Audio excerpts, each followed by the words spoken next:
Hello, and welcome to this Australia-New Zealand Women's Declaration International webinar for September 2024. My name is Janet Fraser, coming to you from Gundarra, west of Sydney. I am the convener of the Feminist Legal Clinic in Exile. Tonight I have Anna Kerr doing techie things with me. Wherever you're coming from this evening, we pay our respects to elders, past, present, and emerging, but particularly the women of this continent.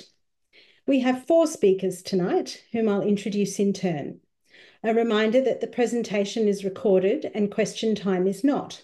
When we end for questions, I'd appreciate it if women used the Q&A box for written questions so I don't lose them in the chat. If you wish to speak, please use the raise your hand icon and I'll keep a running list of the order in which I see you appear. And now to introduce our excellent panel. Rona Duwe is a graphic and web designer, author, and blogger. Since 2016, she has fought for women's rights, especially on social media, where she's a constant target of trans activists as she appears with her real name. She works on domestic violence, the history of patriarchy, mothers, surrogacy, and self-ID legislation.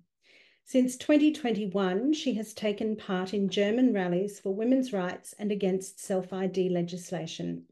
Since 2022, she's been a founding member of Lasst Frauen Sprechen, Let Women Speak. In 2023 and 2024, she was sued several times and persecuted by police for her activism, but she always fights these attacks successfully. A brochure she published with Stephanie Border, summarized translation of a book by Maria Keffler, To Get Your Child Out of the Transgender Cult, was censored as being harmful to minors. Border and Duwe are fighting the censorship in court, and she'll be speaking to us about the upcoming international feminist protest on November the 1st about German self-ID law. Vaishnavi Sundar is a writer and self-taught filmmaker from Chennai. Through her films, she advocates for the rights of women and girls worldwide. She founded Lime Soda Films about a decade ago with the aim of highlighting themes of male violence, women's empowerment, and education. Tonight, she'll be talking to us about the making of the documentary which she has just released about trans widows, Behind the Looking Glass. Jennifer Bilek is an investigative journalist who has tracked the funding of the gender industry for over a decade. She is the author of Dispatches from the 11th Hour, a platform highlighting the connections between technology, transsexualism, and transhumanism. Her research into the philanthropic backers of the gender industry has been utilised for legal briefs and platformed in myriad publications, films, and other media in the US and internationally. She has appeared on The Megyn Kelly Show, Stephen Bannon's War Room, and James Patrick's Big Picture, and on various feminist platforms and podcasts. She has been featured in films such as No Way Back, 2023, Gender Transformation, 2023, and The Gender Delusion, 2023. Her work has been published in numerous books and magazines, including First Things, Tablet, Human Events, The Federalist, The American Mind, and in the feminist anthology, Female Erasure. Her most recent book is Transsexual, Transgender, Transhumanism, Dispatches from the 11th Hour, which was published this year by our very own Spinifex Press. I'm sure you're all giving a hearty welcome to an amazing panel. And now I'd like to hand over to Rona. Please, Rona, go ahead. Yeah, thank you for inviting me. I will start a presentation now. I want to talk about the history of legal fiction of sex change in Germany, about the coming German self-ID legislation, Selbstbestimmungsgesetz, and our campaign against it. To talk about the prehistory, the Germans and their strange ideas. Germany has a long history of transgender experiments and transgender legislation. Some of the most important persons of transgender history come from Germany. Magnus Hirschfeld, for example, was one of the founders of sexology, coined the term transvestite in 1910, and his institute performed some of the earliest surgical gender transitions, including on Dora Richter and Lilly Elbe. His friend was endocrinologist Harry Benjamin. He also came from Germany and went to New York in 1914. He provided the first detailed clinical discussion of the condition, then referred to as transsexualism, and was one of the first medical professionals to advocate for treatment with hormones and surgery. 1966, he wrote the book, The Transsexual Phenomenon. His name was used for the Harry Benjamin International Gender Dysphoria Association. This association later became WPATH. Then we have sexologist Volkmar Siegusch on the large image. He was the inventor of the terms cis and trans and was invested in the German transsexuals law. After Sweden, which had a transsexual law since 1971, Germany became one of the first countries in Europe to enable the legal fiction of sex change. In the 1960s, a grown-up man who had crushed one of his testicles and afterwards had his genitals surgically removed came to believe he was a woman from birth on. He fought 14 years at court up to the German Constitutional Court in 1978. Then they finally allowed him to falsify his sex entry in the birth register and register a female name on the grounds of human dignity and the fundamental right to free development of the personality. He later worked as a nurse in a hospital. This court decision laid the foundation for the German Transsexuals Act that came into law on 1st January 1981. Volkmar Siegusch helped with arguments, and the draft of the law was discussed controversially. The Conservative Party, CDU, foresaw the problems of a legal fiction of sex change. The liberal FDP praised it as the most progressive law in Europe and wanted to extend this legislation to the EU. So history repeats itself. Germany has already been an international pioneer in inventing legislation based on a legal fiction of sex change. The self-ID law in Germany is in fact the logical consequence of the Transsexuals Act that already introduced self-defined sex entry in 1981. On the great picture, you see Marie-Sabine Augstein on the right, a son of well-known publisher Rudolf Augstein, the founder and publisher of well-known German trans news magazine Der Spiegel. He has been one of the most influential trans activists in Germany. He is a lawyer and fought to constantly weaken the transsexuals law via legal proceedings at the German Constitutional Court. Since 2011, the Transsexuals Act was already a very liberal law. For example, you didn't have to undergo physical changes to get a new sex entry. You just had to do 2 separate expert opinions and a court decision. That was it. On the left side, you see that last year the OECD did their first report about LGBTI inclusion, and it was about Germany. So guess why? We think that to set German government under pressure to introduce self-ID. As Germany wields both European and international influence, it is to be expected that other countries may feel compelled to follow the German example of applying self-ID legislation or worsen their existing self-ID laws. Following the Transsexuals Act, Germany has already the following problems. Female prisoners are already locked up with male criminals and sex offenders for years, and we already have problems with these males for years. Female victims of male violence are already confronted with males in women's shelters. Men already claim access to women's gyms, locker rooms, and women's sports teams. Men already occupy women's quota positions. Here you see Markus Ganserer on the bottom left. He went into Bundestag without doing a change of sex entry. He just said he is a woman, and then he went to Bundestag via a women's seat of the Greens. Lesbians already lose their female-only spaces and get harassed and threatened by males who don't accept same-sex attraction. Freedom of press is already restricted. To refer to a man as a man is penalized. And minors are already exposed to body-damaging interventions through puberty blockers, opposite-sex hormones, and experimental surgeries and amputation on breasts and genitals also for years. Doctors and psychotherapists already risk being punished for conversion therapy since 2020 when they don't affirm a gender identity claimed by a child or adolescent.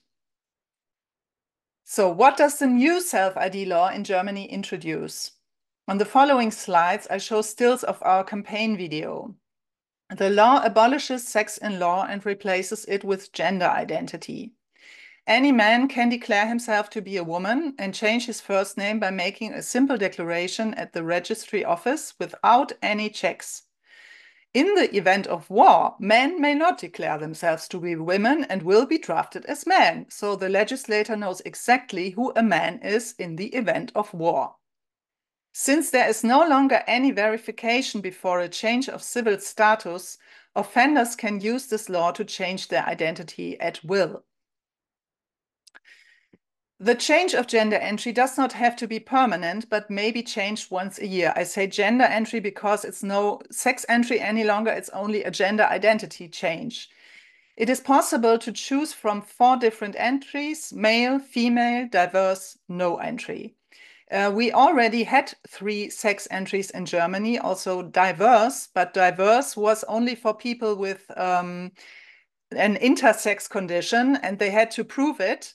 And now everyone can say, I'm diverse. And we think that especially people will use it to say they are non-binary. So the fantasy gender identity non-binary is thus declared a legal status in the Self-Determination Act. Parents can determine the gender entry of their children themselves from babyhood. From the age of 5, children should declare to the registrar that they agree to the change of gender entry. They are thus declared capable of giving consent from the age of 5. The minor must declare that they have received counseling, but they don't have to prove it. In the case of minors, the gender entry may be changed at any time. Arbitrary changes to the gender entry of babies and young children by their parents or guardians will make it easier to conceal the identity of these children. This can be used as cover for child abuse or trafficking. Parents could maybe use the loophole of changing the gender entry of their children at will to carry out female genital mutilation on baby girls for religious reasons. This is because the circumcision of boys is permitted in Germany for religious reasons. Babies and small children are no longer protected from the fictional worldviews of their parents and guardians. From the age of 14, adolescents may decide on their own gender entry. However, parental consent is required. If the parents don't agree, a family court can be called to override the parents' veto. For separated parents, there is a risk that the parent who refuses to change the gender entry will lose custody. The draft does not contain any regulations on sex reassignment surgery, but lays the foundations. It gives even small children the idea that they can change their sex and paves the way for physically invasive measures. We already have education materials in German kindergartens already, not only in schools, about gender identity ideology. And we have a queer program in Germany which will force this indoctrination everywhere. And we also have this indoctrination in German children's program, TV program. And by defining non-binary as a gender identity, this target group will presumably prepared for elective surgery and hormone administration, as health insurance companies have so far not paid for mastectomies for women who declare themselves to be non-binary.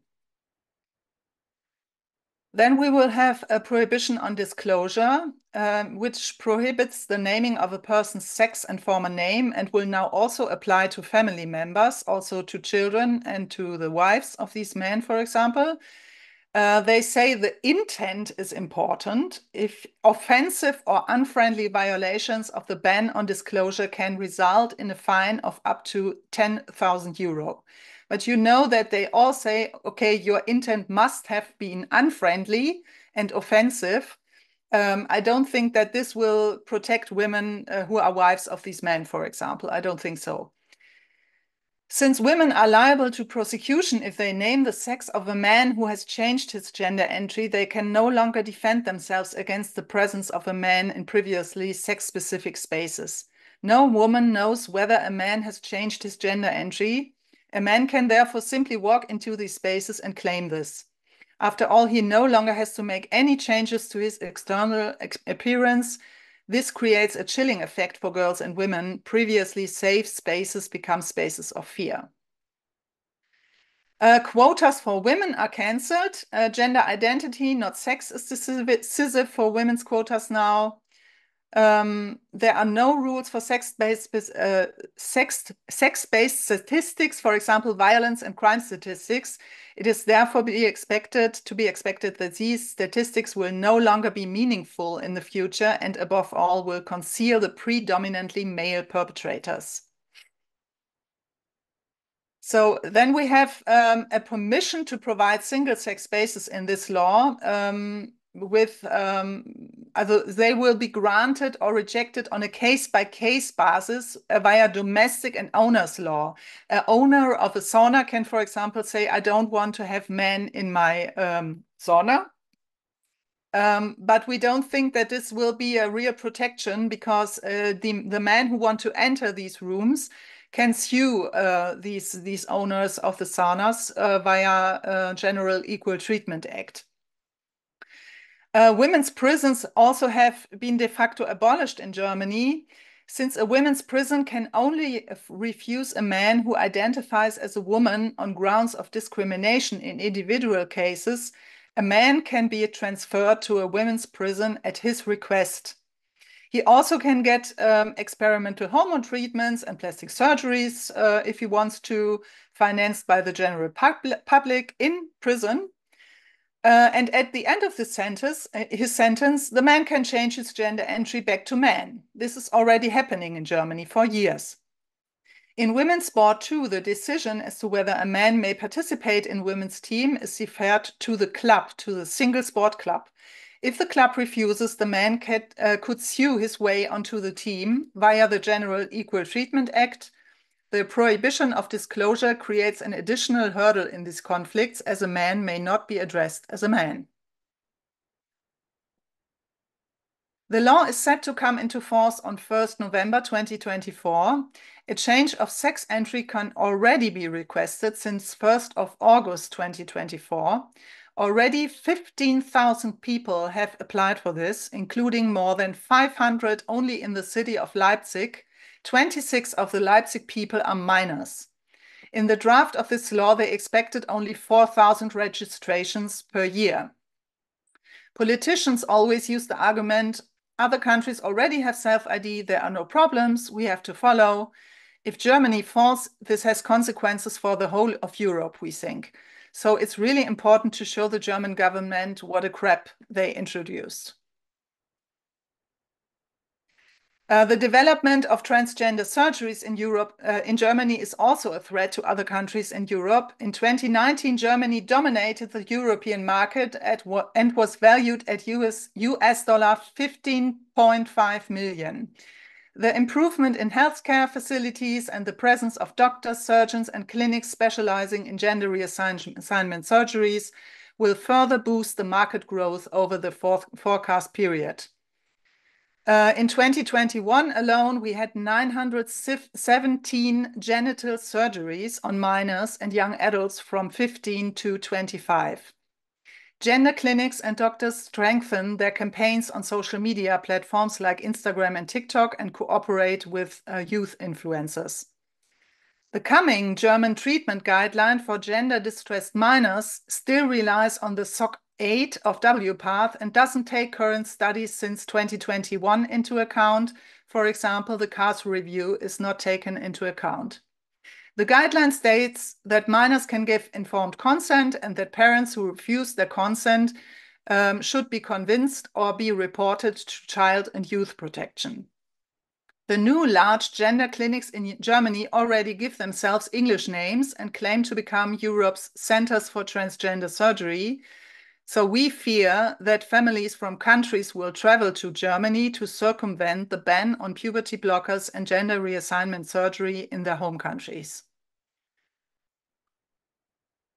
To rise up against the harms of self-ID legislation, we will do a protest at the German Bundestag in Berlin on November 1st, because at this day the law will come into force in Germany.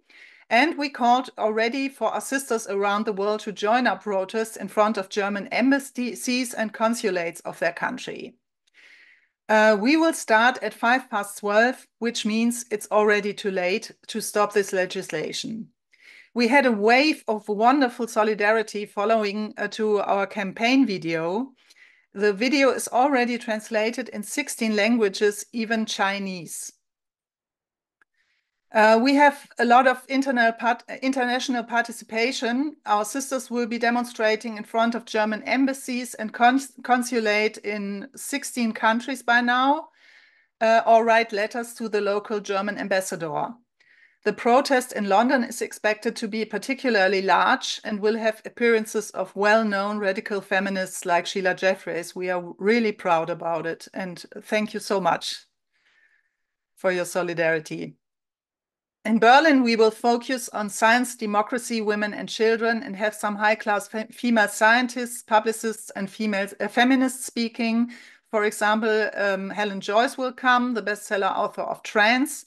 We will use slogans of the book 1984 of George Orwell, because what is coming in Germany with the self-ID law has analogies to Orwell's dystopia. The Berlin protest is organized from the group Lasst Frauen Sprechen and L Squad Berlin Frauen Sprechen, but we are no outlet of Let Women Speak from Kelly J. Keane. It was a coincidence that we chose the same name. So I think it's important to stress this, not because we want to distance ourselves from Kelly J. Keane, but it's an own group, own German group. We are still asking feminists and countries all over the world to join. As feminists, we have to protect reality, and we have to encourage other women to speak the truth and trust your eyes and ears. We will use the hashtag self-ID harms and women rise, and hope these hashtags will be trending on social media and show a wave of protests around the world on November 1st. Please get in contact via our email address or our social media channels. On our campaign website, we have a lot of material to further inform yourself about the law, and a draft for a letter to the German ambassador of your country, and also an FAQ if you would like to do a protest in your country. There will also be an international X Twitter space about the protest on October 12th. 10 p.m. German time. I think it's 6 a.m. Canberra time. But the spaces of L Squad always last very long, so you can also come a bit later. We try to draw a lot of women in now in this space. Thank you very much. Thank you so much. That was horrifying and informative, and shocking how similar it is to various states in Australia. I know women will have questions for you. Thank you. And now I'd like to hand over to Vaishnavi. Hello, sisters. Thank you so much for having me. So I just want to quickly give you an overview about the making of the documentary Behind the Looking Glass. Some of you might have watched it. If you haven't, it's available on YouTube and on X. Please watch it and share it wherever possible. So basically, the idea for this project started about 3 years ago, around September in 2021. I had finished dysphoric and I was just figuring out what to do next. I hadn't really decided on what topic to touch upon. And I knew for a fact that whichever project it was that I was going to take is going to take a few years of my life. So I was being very careful about what topic to choose. Now, when I was making Dysphoric, there was a thought that was lingering on my mind about what is happening to the partners of these women that I'm speaking to, the detransitioners that I'm speaking to. But then, of course, I am not interested in making any project about men. If they are in a heterosexual relationship. I am not interested in making any film about men at all.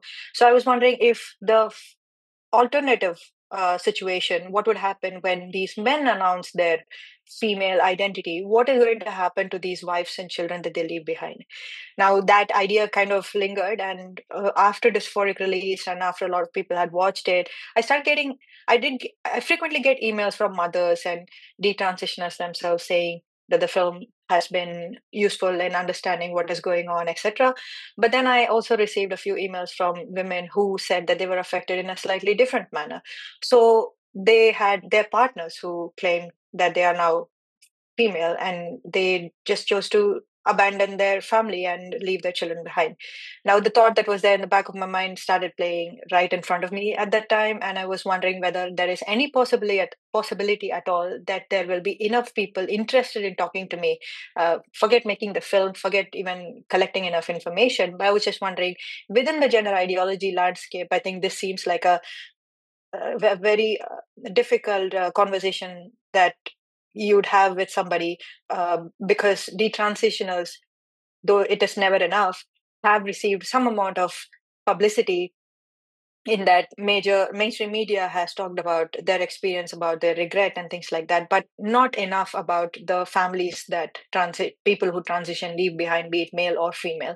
Now, I thought there might not be any interest at all, and especially to some complete stranger who's sitting in India, who's requesting to talk about some of the most intimate and dangerous things that they had experienced. I didn't think that it would be possible for me to get enough women interested in this at all. But then I was absolutely wrong. I not only had interest from women who went through this, word got around, and they then encouraged other women to talk to me. And then just like that, I had already spoken to about 50 women. And obviously, all 50 couldn't be in the film. And even the ones that could be in the film had a lot of difficulty in terms of dangers from their exes, even though they are now separated. Some of them hadn't separated, so they had to be really careful about when they discussed these things with me, because it seemed like the husband always knew and he was hovering around. There were situations where women canceled Zoom conversations with me for like 10, 12 times. But then I understood why, because it somehow the man knew that she's doing something and he just wanted to interrupt it. So I waited patiently and I did talk to all of them. At one point, I had like this really big list of women that I had spoken to from around the world. And I was wrong in also thinking that these women will find it difficult to talk about. It was like they were waiting for somebody to ask them how they are feeling about it. And once I did, it was like they just talked. And that's how simple it was. And all it needed for them was just for someone to go and ask them how they are feeling about this whole experience, what had happened, what really went down, how did they manage to survive, how did they get away from it, what did they do about the custody of children, were the children abused, were some of the children also hijacked by this ideology, because that tends to happen a lot. When one of the parents do this, the children feel that they have to somehow appease the parent who's transitioning, and they themselves go down this rabbit hole. And it is the case for a bunch of women who I've interviewed in the film as well. So with all of these things in my mind, I was still very skeptical about the possibility of turning this into a film project that will be palatable and we get the message across in a way that people understand that there is really this demographic that has been silenced. And how do I present it knowing that there is so much of violence and abuse that's going on behind closed doors? So with the choice of making this film, there were also some decisions that I had to make. Like, some women could be public about their experience because some of them are now in their, say, 60s or 70s, and all of these things happened to them when they were in their 20s. Not that it gets any easier at all, but they were willing to be public about it. They had already spoken about this openly, so they were very happy to do that. And there were a bunch of other women as well who wanted desperately for their story to be heard. And there were such phenomenal speakers as well. But it's just that they had the risk of being identified by their partner, so they had to be very careful. And of course, that's why the whole animation and the whole trying to change their voice and everything was happening behind closed doors. That's also one of the reasons why the film took so long. And I was definitely sure that I wasn't going to have one of those things where, if you have a woman who chooses to be anonymous, you see this silhouette, this dark shadow woman sitting in a corner. You wouldn't even be able to hear what she's saying. I didn't want it to be a film like that. I wanted the living room to be very bright. I wanted the living room to have like all of happy things, like a cat or a dog or, different things like that. So I made sure that I spent time in making sure that their living room looks really absolutely a happy place for them, because that is how I was hoping that they would feel now that all of this is behind them. So that happened, and I had to split between the publicly speaking trans widows and the anonymous trans widows. I have an immense amount of respect for both of them. Now, there were a lot of difficulty in terms of finding animators as well. There were only few creative people within our radical feminist circles who are happy to participate in a project like this with me and open turf, because guilt by association is apparently such a taboo and nobody wants to have anything to do with me at all. So all the erstwhile friends that I used to have as a filmmaker when I was not doing openly turfy stuff, they were just inaccessible to me. I would find out about it only when I tried to write to them on WhatsApp, and I realized that they had already blocked me. So I went online and posted advertisements in all of these websites where animators and creative people post their work and ask public to, get in touch with them. So I would write to them and I would say, this is what the project is about. Many of them would just blatantly say to me, sorry, this is not a project that I want to be associated with, and you should be ashamed of yourself for even choosing to make a film about this. So then that was that. And then there were some who said, well, I understand why you think this film is important and I wish you luck, but somehow I can't be part of it at all. But then miraculously, I also found this one animator who is from Pakistan, actually. She had not a lot of idea about the dangers of this ideology, but then we had a conversation and I explained all of these things to her. One of two things were going to happen. She's going to say no, or she's going to get piqued. She got piqued. And then we worked on this project together and she made one of the characters for me. There was still a lot of difficulty in working together as a team, because I'm just one person. Lion Sort of Films, it's just me. And people come together for a project and then they dismember and they do their own thing. And all these women have their jobs and things like that. So I had to basically rely on their free time, a free time where they also have to do things that they want to do. So it took a really long time. And finally, it seemed like a film was seeming like it was coming together as a film. And then there were also other difficulties, like making sure that their voice are changed, and hunting for a studio that would let me use it. And apparently my turfy reputation precedes me, so a lot of people who are not interested in working with me in other departments as well. So after all of that, it seemed like it was possible. And in the middle, there was also this risk of me wondering whether I would make enough money to be able to pay the animators, to pay the studio. And it's all massive expenses. It's one thing to, ask women to come together and do this because it's an important cause. But I don't believe in not paying women for their labor at all. So no matter what, I was very clear that even if I'm not going to get paid, or if even if I don't raise enough for myself or my salary or anything that has got to do with me, I should be able to raise enough where I don't have to give out of my pocket. And thankfully, women came forward. A lot of women from around the world just came together and donated generously, and the film was possible to come out and for us to be able to watch it. Now, in the process of making this film, there were also a couple of challenges that I was experiencing, where there were ongoing legal challenges that these women were having with their ex-partners at that time. So a lot of them had to pull out in the middle of having talked to me, having agreed to be in the film and things like that. And then suddenly they realized that it is going to be such a huge problem if they go ahead and participate in a project like this. Mostly, they weren't concerned about them as much as they were concerned about the children and the child custody issues. The partner was obviously very cleverly menacing her, using the children as the bait in this whole scheme of things. So that was happening as well.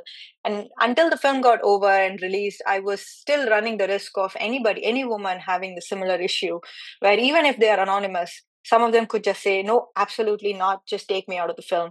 And for a project like this, with such a delicate domestic violence issue at hand, I didn't even have the heart to ask them to sign like like a release form or something like that, that once they speak with me, then I'm free to use their voice in any way. I wanted them to have the liberty to say no to it at any given point in time, which is praying that when I was like still well into the project, nobody would, choose to opt out of being part of the project. Thankfully, none of that happened. Whenever it did happen, it was still at a stage where I could salvage with the rest of the footage that we had. There is also this question that I get asked a lot. Now, in the film, there are women from Australia, there are women from USA, UK, Europe, and Japan. And I get asked a lot about the possibility of me showing any Indian trans widow. Now, there are a lot of problems with that, because in India, we don't even understand the terminology trans widow. And also because of lack of one common language across the country, it becomes really difficult for us to unify as one unit in the first place. So I have to really educate the crowd, if I know their language at all in the first place, and make them understand that these are all the things that happen. Having said that, I know these things do happen because there are a lot of these online forums on Reddits and things like that, where we have Indian men very clearly married and probably have children, who call themselves sluts and call themselves sissies and things like that. It's called Indian sissies. It's all there online. You know that these men exist, and therefore their wives are being abused and the children are being abused. You know that this is happening. It's just that nobody can associate themselves to this terminology called trans widow. And even if they do, I don't think we are ready yet for women to come forward and talk about their experience on this issue. A large majority of these things happen in a place where it's probably very rural, or they're poverty stricken themselves, so the woman is not educated and things like that. And she doesn't have the vocabulary to explain what's going on. She doesn't understand that this is an added layer of violence against women. She just thinks it's just domestic violence. This is how things work in India. So she isn't able to come forward and speak about this. There are a few legal cases that were ongoing where women were granted divorce on the basis of the fact that this man, the then ex-husband, chose to change sex. Now, the reason behind that is not because the court was feeling generous or cared about women enough or their well-being enough that they were now granting a divorce from this abusive man. No. In Indian law, Hindu Marriage Act, or even the Special Marriage Act, marriage happens between male and female. So when one person claims to not be male anymore, the marriage by default becomes void. So the granting of the divorce becomes easier. And also because we follow a model where the victim is far removed from the system, it always becomes about the perpetrator versus the state. So it's very hard for you to identify who the victim is, even if you have that kind of a resource to go find her, hunt her, and ask her if she would share her experience with me. That's not possible. What is also happening in India, and I try to wrap it up, what is also happening in India is a lot of these men with perversions and depraved behaviors, they go to psychologists and psychotherapists and they say that they are having issues with their wife or something like that. And they start doing really weird things, including but not limited to talking in a way that it was of sexual nature or touching themselves inappropriately and things like that. So these men exist in India and these women exist in India. It's just that I have probably made this film a little too early for an Indian context. And hopefully at some point, somebody will reach out and say that their husband has done this. I should say that an Indian woman who is living abroad with a white husband as well as an Indian husband, two different women, two different women with one white husband, one Indian husband, they got in touch with me saying that this is happening to them. But they were all born outside of India. So I assume that this experience has been purely motivated based on what they see in the country that they're living in right now. So also they couldn't be part of the project. So I couldn't include them or even mention them. So that's the thing about India. And after all of this, the film got released on the 30th of August. It's about to be a month right now. YouTube has barely left our film online, but it has done all sorts of. It has made it very difficult for people to find the film, because if you type the word Behind the Looking Glass, or if you even type the words Behind the Looking Glass Vaishnavi Sundar documentary, you just don't seem to find it. You find all kinds of other videos that, some trans-identified males have reviewed the project or something like that. Those kind of videos appear, or any other interview that I might have done where they have used similar. So what they have to do is basically they have to come look for nice sort of films, search the video. These are all extra steps that people might feel just dissuaded to just, not bother with watching the film, right? And that's what they want. They haven't taken the video down, but they've made it really difficult for them to find. So that's in a way a kind of censorship. And they have told me that they're not going to be giving me ad revenues, though they will use ads in our film. They said that they will not give any ad revenue to us because this film is not suitable for their advertisers. And the ads that do show up while the video is playing, while our film is playing, are ads that are very pro gender identity. And that really gets on my nerves. So overall, it's the same story. Women's labor is being used by men, and women's labor is exploited by men, and so on and so forth. But one good thing that has come out of all of these things is people are really starting to talk about trans widows and the abuse that the children face in the hands of parents who claim to want to transition. A lot of people are writing to me privately, sending me emails and saying things like they thought they knew enough about this issue, but when they watched the film is when they truly understood how difficult it is. And in every podcast, in every interview, and every opportunity that I get where I am able to talk about this film or about the experience of trans widows, I want everybody to remember that this is domestic violence at the primal level.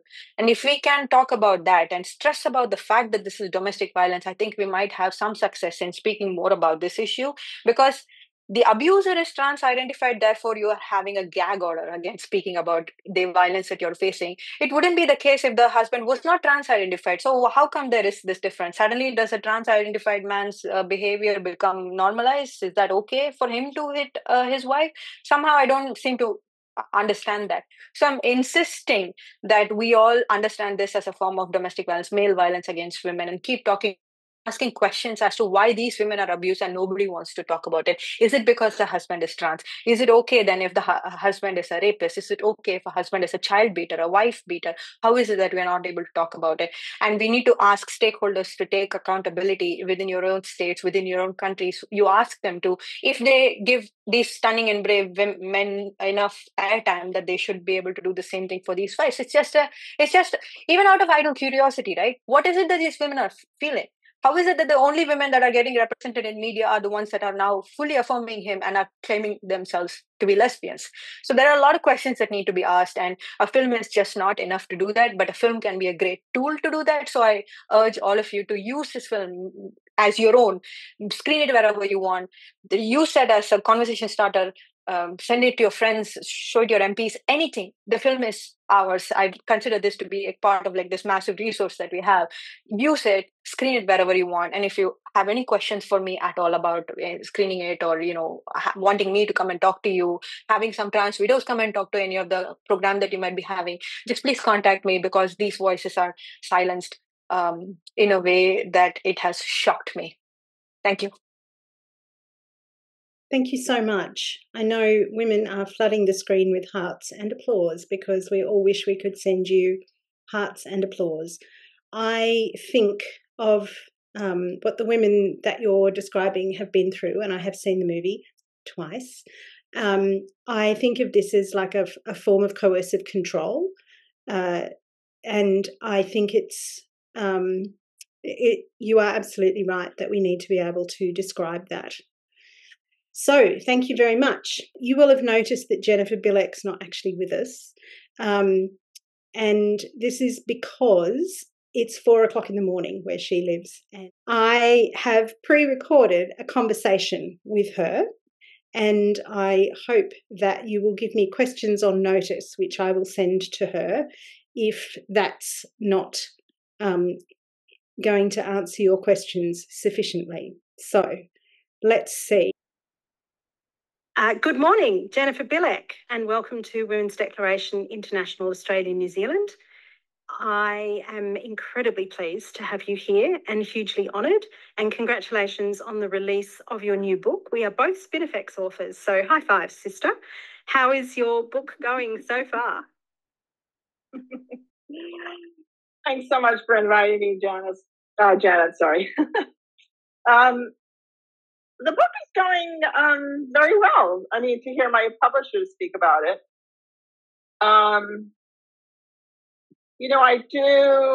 I market as much as I can on social media, considering Spinifex is in Australia. And, you know, I listened to followers' reactions to the book. All good. It's all good. But it's kind of like painting in that once we painters finish a painting, we love it for about 2 minutes. And then we think it's the worst thing we've ever done, and we never want to think about it again. And yeah, so it was a long, arduous process. You know, just organizing the materials so that it would be the most comprehensible for people. So, you know, now I'm kind of sick of it. And I'm also very, very engrossed in moving forward, like watching this, you know, this industry move, like focusing on, you know, the big players behind it and how the public is reacting to it. I mean, that's like a daily affair for me. I'm all over social media, just, you know, taking a pulse. So that's really where my focus lies, you know? Yes, I think there's a lot of us who are, I won't say floating on a tide, but we're certainly treading water, hoping to catch a wave at some point that might speed us towards ending the stranglehold that this ideology has on our governments and institutions. So I guess that, like, how do you think we're going in that struggle? What do you think women really need to concentrate on doing at this point? How is it going? Well, you know, it depends on if you want to see the glass half full or half empty, I guess. You know, we've had some wins, and I think they're worth celebrating. However, you know, we've had many countries now, you know, pull back from puberty blockers for children. We've had many states in the United States do the same. We've had the WPATH files drop. The CATS report came out. And yet after that, shortly after that, J.B. Pritzker of the billionaire Pritzker family, which I've written about a lot, governor of Illinois, made Illinois into a sanctuary state for people and especially children who seek to disown their sex reality. So that's not very indicative of them pulling back at all from this. And we've had the tickle and giggle outcome here, which, you know, Australia, we haven't hit our rock bottom yet. So, I mean, we're rapidly descending towards it, but that's another step in our rock bottom as I see it. Well, you know, Australia is one of the top 20 countries for technological and science innovation. So, and this is technology's baby, this industry, supported by, obviously, the medical industry. So anybody in Australia that seeks to get in the way of that is going to have, you know, a big struggle. Like here, very much like here. Yeah, I think, I wonder if you see it as different and perhaps requiring a different strategy, because your billionaires are homegrown and they're enforcing it with their local contacts and their industry that's, you know, in situ and has been for a long time, whereas we've imported that stuff. And I know that Coke is Coke when you import Coke, but Coke's headquarters are actually, you know, the US. And yes, they have branch offices everywhere. And I think it's similar with gender identity stuff. We imported it. Does that mean we need to combat it in a different way? Can we point to the fact that it's imported? Well,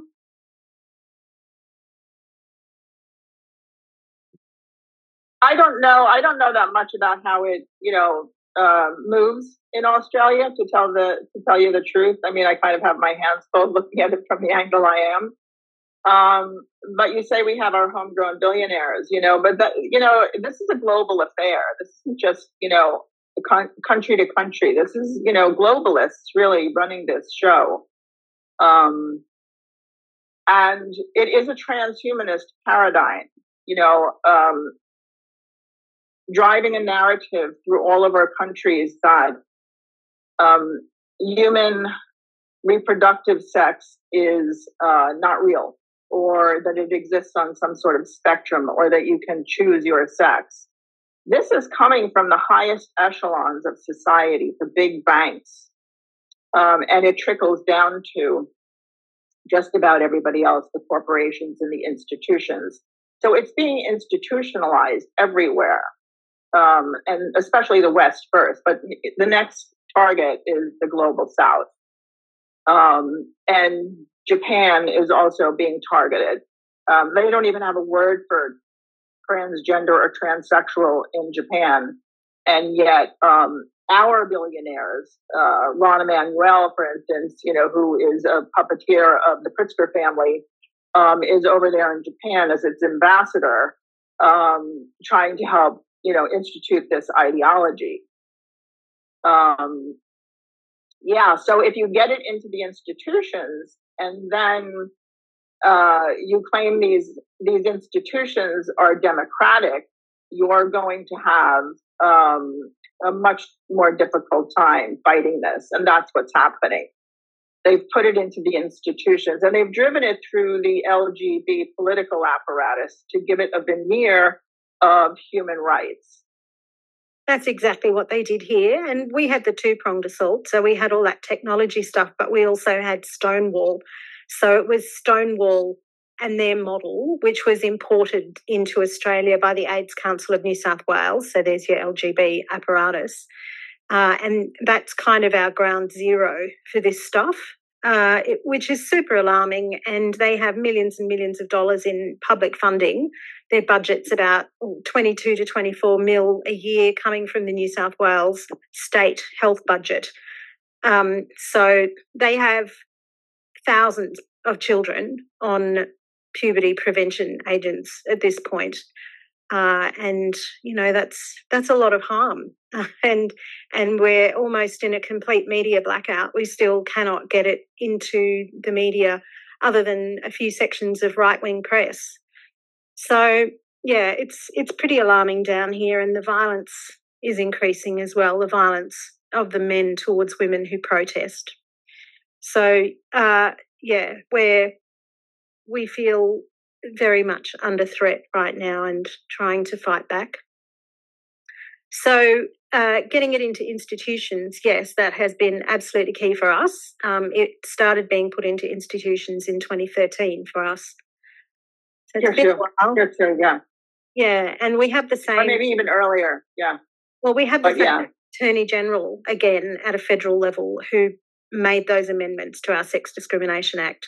So he's all gung-ho for the cult, which is pretty frightening. Yeah, it's a hell of an assault that we're under. It's an assault on reality. They're organizing. They're sort of grooming us away from our perceptions of ourselves as a species to make way for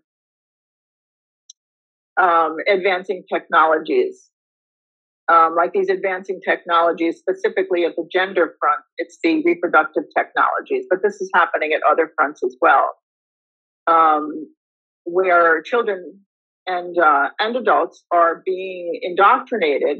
Pick your poison: indoctrination, propaganda. It's manipulation. It's psychological manipulation, and it's meant to change our perceptions of ourselves to make way for advancing reproductive technologies that seek to eventually usurp womanhood, our reproductive capacities via technologies. And I kind of lost my thought there. Sorry. Yeah, that's all right. I think a lot of us see a multi-pronged attack on separating human beings from our organs as a part of this. So, for instance, as part of our self-ID bill in New South Wales, we're also seeing they're trying to make changes to the sex trade, and they're trying to make surrogacy easier. And as I see it, all of those things are about making body parts into commodities, commodifying women, commodifying women's biological capacity.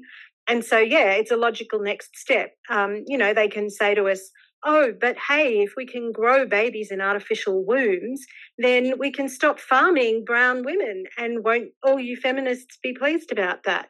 So when you talk about it in these terms, I feel like I do see these stepwise movements towards separating us from our humanity, from our sense as sexed creatures in a natural world where it's actually normal to have your uterus in your body and to use it for your own purposes.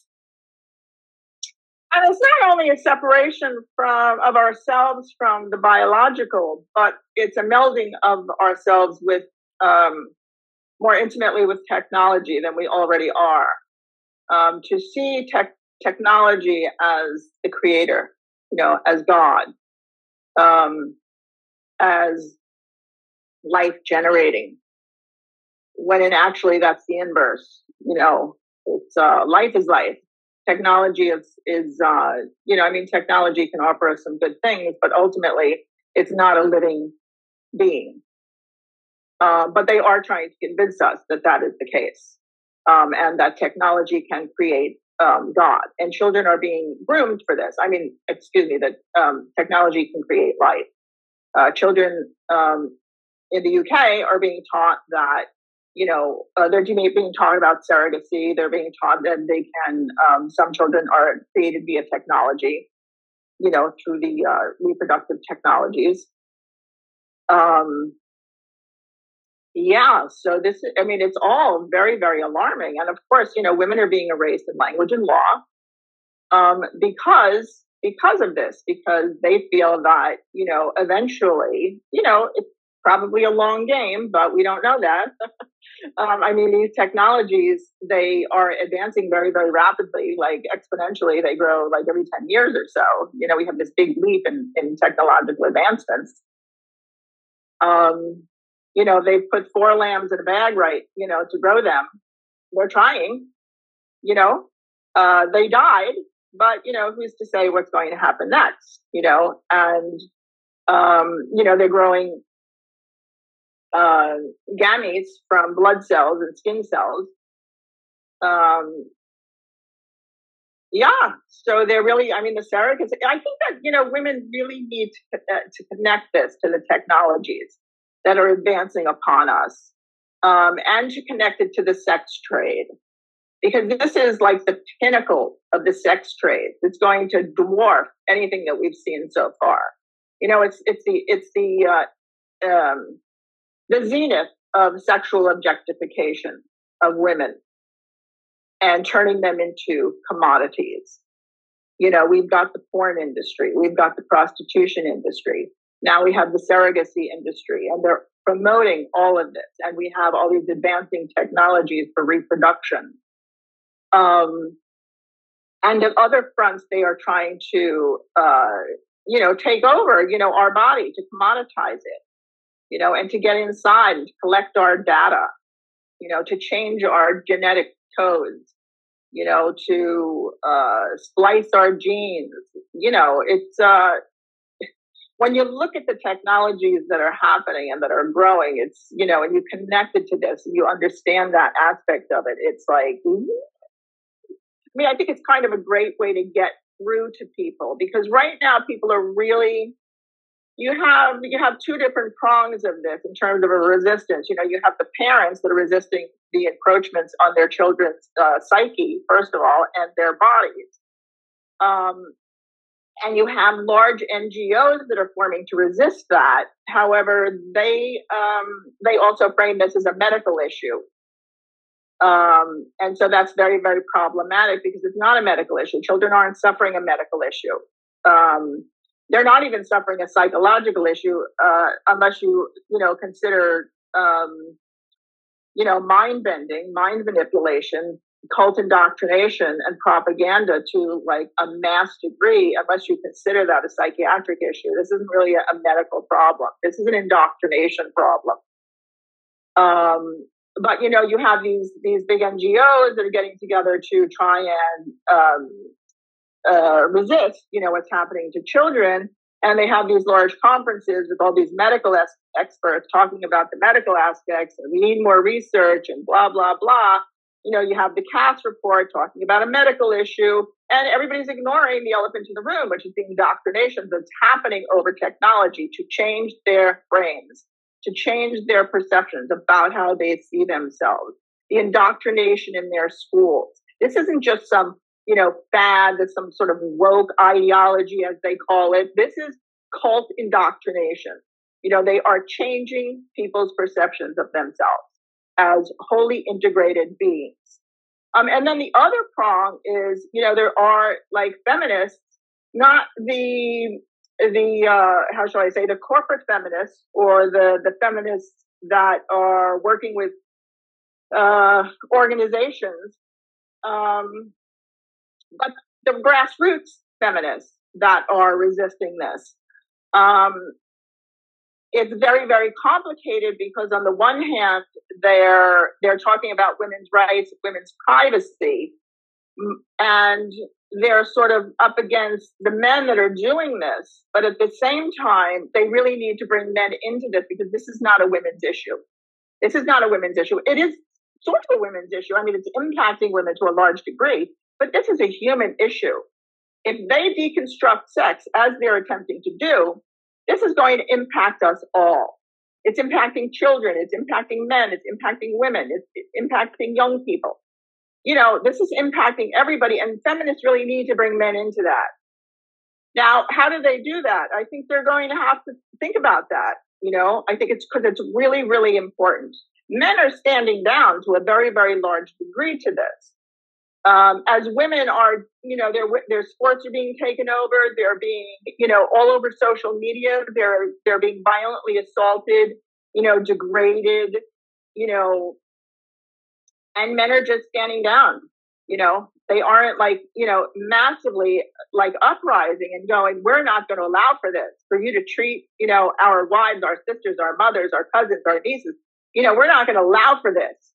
They're just they're not in the picture, and that's a very dangerous thing because we need them. We need as many people as possible in this fight. We need to help them understand what's going on here. And until we get out of the whole medical paradigm and, women's issue paradigm, until we break loose from that and get another narrative forming, that is more, oh, I hate this word, but more inclusive of what's really transpiring, we're not going to get too far because this is a global juggernaut. I mean, everybody is involved in this. I mean, the globalists are all involved in this because, they seek to transform us as a species.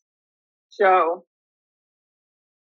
I think, and we're getting close to our end here, but I think I'm trying to get a takeaway for the women here tonight to action. And I think that what you're pointing to is that we need to start loudly speaking and drawing attention to the technological underpinnings. We, for instance, have a growing surrogacy issue in Australia. We have significant use of reproductive technologies. There is actually a huge class action underway about some very dodgy stuff involving many, many clinics. But generally the narrative that's presented to us is, isn't this wonderful? It's helping, it's helping women have babies. It's all great. And the dark side of reproductive technology seldom makes it into the media. So I hope that we are able to draw those threads together. Do you have any final suggestions for how we might do that? Well, first of all, I think that, people are still, they're still in reactive mode, against these fetishists that show up on social media and show up at events where women try to speak. And a lot of energy is spent attacking these individuals when it really could be focused on a campaign to address an institution. I've written about so many different men, so many different organizations that have been driving this ideology. Pick one, devise a campaign and attack, assault, go on a full frontal, calling out of these institutions. You know, sort of like we had Bud Light, you know, the corporation Bud Light used Dylan Mulvaney, right, as a spokesperson for their beer. And a lot of conservatives developed a campaign against this company, and they lost a lot of money. You know, so I think that we have to have a concerted attack on different corporations, institutions, and even these individuals, these politicians, you know, and go after them for what they're doing, you know, and confront them about what this is. This is an assault on reality. Why is the binary being deconstructed everywhere? Why? Why is this happening to women? What are you doing? You know, like really address them instead of talking about, oh, transgender people and, you know, the rights against this one versus that. It's not like, you know, there's no transgender people. You know, we got to get rid of that whole thing. There's no transgender people. We have reality, and we have, you know, this agenda that is anti-reality, and we have to address that. So I think that's, you know, really, really vital. Yeah. I mean, aside from, you know, calling out the technological underpinnings of this, you know, move out of the whole medical paradigm, you know, into reality. This is indoctrination. You know, we're being psychologically manipulated over technology. Jennifer Bilek, thank you so much for your time. I really appreciate it. It was such a pleasure to be here. Thank you. Awesome. Well, thank you, Jennifer Bilek. So I would like to thank our current speakers, Rona Duwe and Vaishnavi Sundar. Thank you so much for being here and making this evening so special. I will stop the recording, but now we will have question time, and I know that women will be full of questions for you.